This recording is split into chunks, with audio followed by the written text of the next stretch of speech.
예, 우리 베델교회 사랑방 사역자 훈련 다섯 번째 시간으로 경청에 관해서 우리 같이 한번 살펴보도록 하겠습니다.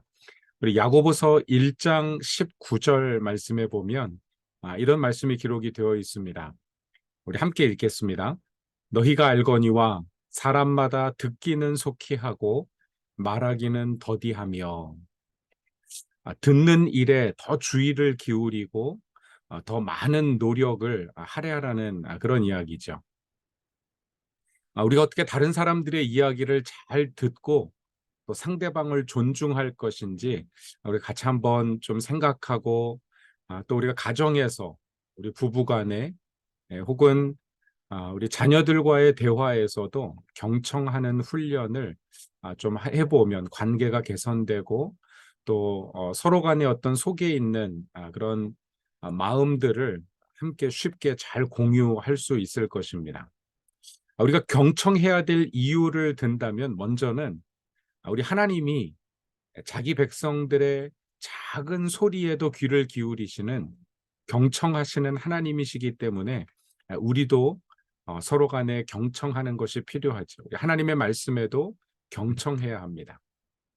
하나님은 언약을 기억하실 뿐만 아니라 이스라엘 백성들이 애굽에서 학대당할 때 그들의 작은 신음소리에도 귀 기울이시고 응답하셨습니다. 물론 광야에서 이스라엘 백성들이 불평하는 소리도 들으시고요. 시편 66편, 시편의 많은 부분이 그런 이야기를 하고 있지만 바로 하나님은 우리의 기도를 들으시는 하나님이십니다. 우리의 작은 신음과 탄식에도 귀를 기울이시는 하나님이십니다. 그러므로 하나님의 백성된 우리도 하나님의 말씀을 경청하는 것이 필요하고요.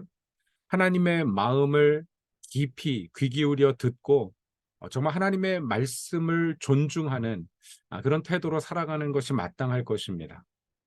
하나님을 향해서도 마찬가지지만 우리가 서로를 향해서도 그런 경청하는 마음이 있어야 되겠죠.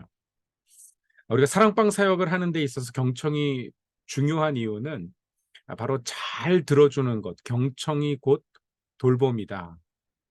Listening is caring 이렇게 이야기를 합니다. 우리가 잘 들어주는 것만 해도 사실 상담의 90%는 잘 들어주는 것이다 이렇게 이야기할 정도로 사람들이 가지고 있는 어떤 문제들, 마음의 짐을 우리가 또 함께 나누어 질 수 있고 또 풀리지 않는 어떤 문제들을 잘 들어주다 보면은요 스스로 자기 문제에 대한 해답들을 본인들이 이야기하고 이미 잘 알고 있는 것을 볼 수 있습니다. 근데 사실 다른 사람들의 이야기를 들어준다는 것이 쉬운 일은 아니죠. 그래서 우리가 경청하기 위해서는 몇 가지 필요한 자질이 있는데 첫째는 듣고자 하는 열정이 있어야 합니다. 그러니까 다른 사람들의 이야기를 듣고자 하는 열정, 또 듣기 위한 헌신, 내가 다른 것에 주의를 빼앗기지 아니하고 정말 집중해서 잘 들어주는 것이죠. 또 인내하는 것도 필요합니다. 우리가 반복되는 이야기지만 또 내 판단과 어떤 내 감정과 내가 그 이야기에 어떤 즉각적인 대안을 제시해주고 싶지만 그것을 좀 인내하면서 상대방의 이야기를 잘 들어주는 것, 그것이 곧 존중하는 것이고요. 그것이 곧 돌봄 사역의 굉장히 중요한 기초가 된다는 것이죠. 듣는다고 하는 것, 경청은 우리 생각을 말하는 것이 아니라 상대방의 생각을 확인해 주는 것이다. 그래서 어떤 이야기를 했을 때 내가 그 이야기에 반응하면서 그 사람이 그런 생각을 하고 그런 느낌을 가지고 있는 것이 맞는지 그것을 확인해 주는 것, 그것을 우리가 경청이라고 이야기할 수 있습니다. 경청에 몇 가지 조건이 있는데요. 사실 언어적인 메시지를 통해서 우리가 경청하고 있다라고 하는 것을 반응해 주는 것은 한 7%밖에 되지 않는다고 합니다. 그런 거 하면 말투나 어떤 어조, 우리 언어 자체는 아니지만 그 말과 관련된 어떤 어감이나 말투 이런 데서 한 38% 정도의 경청의 어떤 메시지가 나가고요.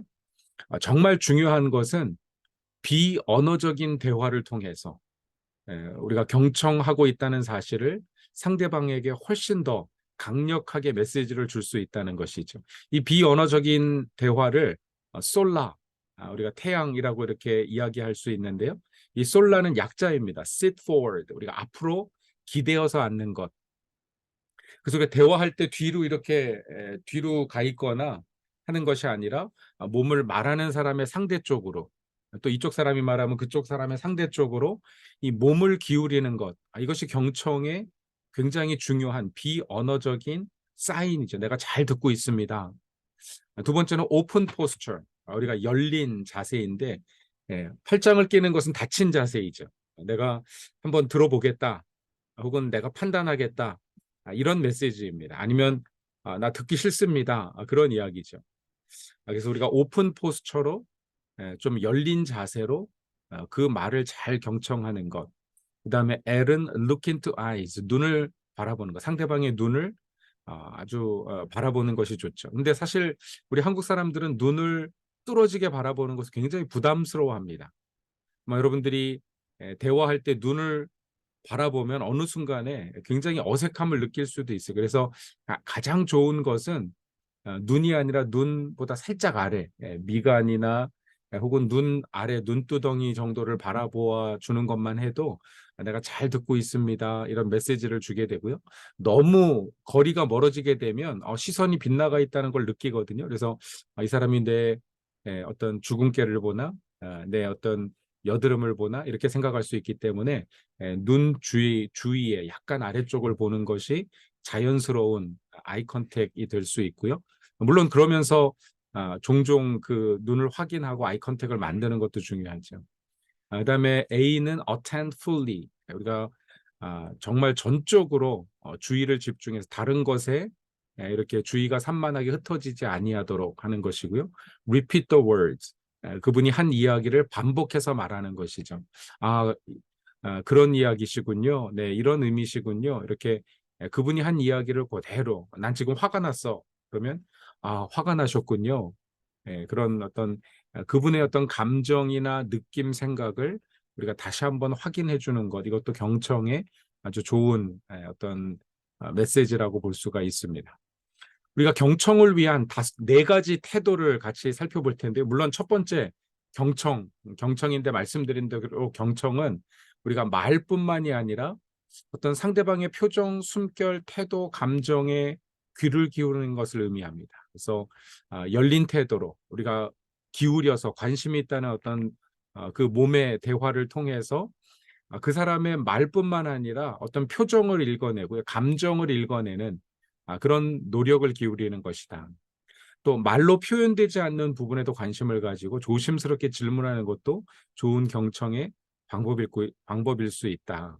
그래서 어떤 화가 난 이야기를 하는데 손을 막 떨고 있으면 이렇게 손을 떠는 거 보니까 정말 화가 많이 나셨나 봐요, 이렇게 이야기를 한다든지. 그래서 우리가 조금 아, 전인적인 관심을 가지고 세심하게 관찰하는 것도 좋은 경청의 태도이고, 또 열린 질문으로 마음에 있는 것을 쏟아놓을 수 있도록 질문한다. yes, no 질문이 아니라 네, 아니요, 이렇게 질문할 수 있는 대답이 아니라, 열린 질문은 자신의 생각을 이야기할 수 있는 그런 질문이죠. 지금 굉장히 화가 많이 나셨나 봐요, 라고 얘기하는 것은 네, 아니요 대답할 수 있지만, 무엇 때문에 그렇게 화가 많이 나셨어요? 라고 물어보면 마음에 있는 것을 쏟아놓을 수 있는 열린 질문이라고 이야기할 수 있습니다. 그래서 우리가 경청을 하는데 상대방을 전인적으로 관찰하고, 또 관심을 가지고, 또 어떤 그 마음에 있는 것들을 다 드러낼 수 있도록, 이야기할 수 있도록 질문을 통해서 우리가 상대방의 이야기를 들어주는 것, 경청이라고 할 수 있습니다. 사실 경청이 한문으로는 두 가지로 쓸 수가 있어요. 하나는 기울일 경자에 들을 청자, 그래서 우리가 잘 귀 기울여서 듣는다, 이런 의미도 되고요. 또 경청은 존경할 경자에 들을 청자, 상대방을 존중하면서 듣는 것, 이 두 가지를 다 의미한다고 이야기할 수 있습니다. 두 번째로 경청의 중요한 태도가 바로 아까 반영, repeat the words. 상대방이 한 이야기를 되풀이해서 내가 공감하고 있습니다.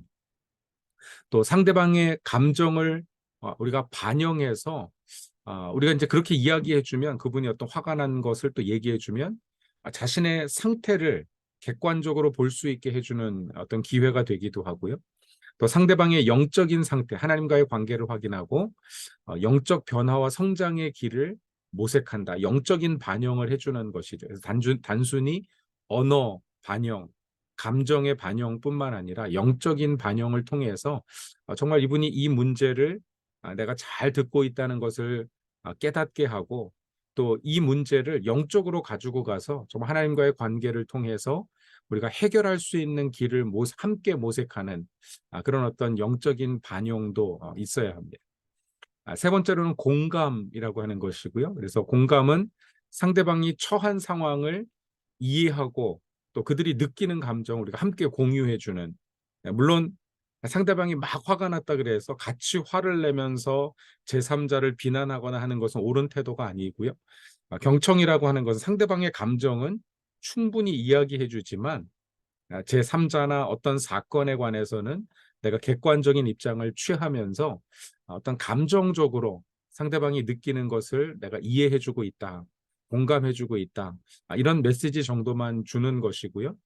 또 공감은 상대방에 대한 감정적인 지지를 제공하며 직면한 문제에 대한 실제적인 도움을 주는 방식으로 나타날 수 있다. 그래서 우리가 공감하면서 서로 대화가 열리게 되고 또 마음에 있는 것을 쏟아놓게 되고, 거기까지는 좋지만 어떤 감정적인 몰입이 되어버려서 그 감정에 사로잡혀서 영적인 반영이나 혹은 어떤 실질적인 문제 해결 방식으로 나아가지 못하는 것은 그것도 문제가 있는 그런 어떤 자세, 어떤 상황이라고 볼 수 있습니다. 그래서 공감은 상대방에 대해서는 굉장히 어떤 서로의 감정을 공유하지만 상황에 대해서는 객관적인 입장을 유지하고 그러면서 우리가 감정을 공유해 주는 것이다. 또 마지막으로 존중이라고 하는 태도인데요. 존중은 상대방을 높여주는 것입니다. 가치 있게 여기는 것이죠. 상대방이 느끼는 감정을 인정해주고 또 그거보다 더 높은 가치를 바라볼 수 있게 해주고, 또 존중은 전적으로 수용하고 또 이타적으로 돌보고 긍정적으로 경청하고 무조건적인 신뢰를 통해서 표현된다. 그래서 내게 이야기하는 사람에 대한 어떤 평가나 그 어떤 너무 손쉬운 어떤 해결점들을 제시해 주는 것은 어떻게 보면 존중하는 태도라고 볼 수 없습니다. 그가 스스로 그 문제의 해결점들을 찾아갈 수 있도록 내가 어떤 제안이나 답을 가지고 있다 할지라도 그것을 스스로 발견할 수 있도록 디딤돌을 하나씩 놓아주는 그 정도의 어떤 대화를 하는 것이지, 내가 전적으로 무조건 다 어떤 대안을 제시하는 것은 도리어 상대방을 존중하지 않는 것일 수도 있습니다. 또 존중은 잘못에 대한 정중하고 따뜻한 충고를 통해서도 표현될 수 있습니다. 이것이 잘못된 감정, 잘못된 생각이라면 그것을 정말 정중하고 따뜻한 마음으로, 온유한 마음으로 그 부분에 대해서 성경적으로 또 신앙적으로 이렇게 조언을 하는 것도, 충고를 하는 것도 상대방을 존중하는 태도에 속할 수 있습니다. 무조건 다 어떤 비난이나 불평에 관해서 공감한다고 해서 그것이 존중하는 것은 아니다. 그래서 이 네 가지 경청과 반영과 공감과 존중을 통해서 우리가 정말 사랑방에서 만나고 대화하는 분들을 존중할 뿐만 아니라 또 여러 가지 문제들을 우리가 함께 또 고민하고 해결해 가야 할 텐데, 여러분이 그런 영적인 리더십으로 또 주님께 기도하고 주님의 지혜, 또 주님께서 주시는 어떤 그 따뜻한 마음, 사랑의 마음을 통해서 여러분 사랑방원들을 잘 존중하고 경청하는 그런 리더들 되실 수 있기를 축복하고 또 저도 응원하고 기도하겠습니다.